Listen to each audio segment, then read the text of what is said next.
Welcome to the Rudick Report. Today is January 19th, 2023. Well, we did it again. The spending continues to reach astronomical heights, and the United States officially hit the national debt limit of $31.4 trillion today, which now requires Congress to increase it in order to meet existing national financial obligations.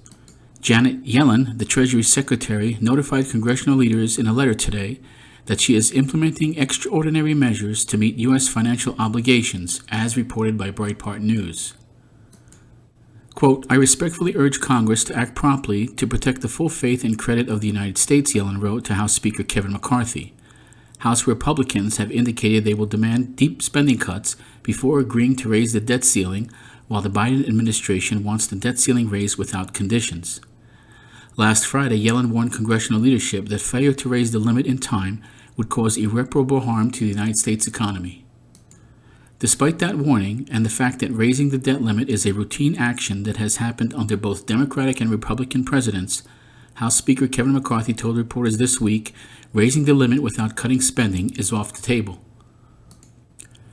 During a Wednesday press briefing, White House Press Secretary Karine Jean-Pierre said Republicans are threatening to kill millions of jobs and 401k plans by trying to hold the debt limit hostage unless they can again cut Social Security, cut Medicare, and cut Medicaid.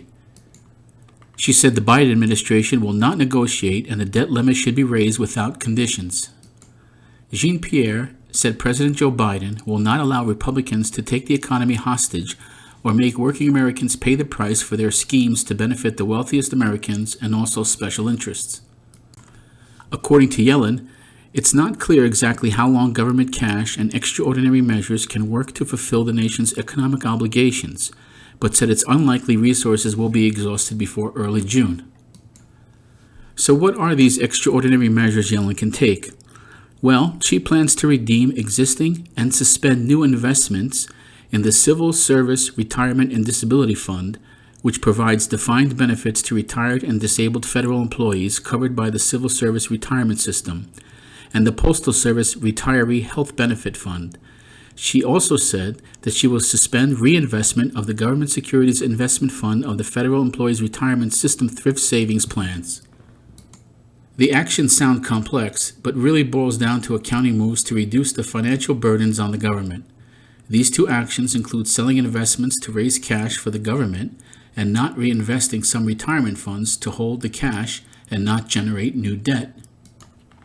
It's all a dog and pony show, another good cop, bad cop game on the citizens of the United States. Yes, they will eventually reach an agreement at a well-advertised 11th hour and all will be well. But will it? The short answer is no.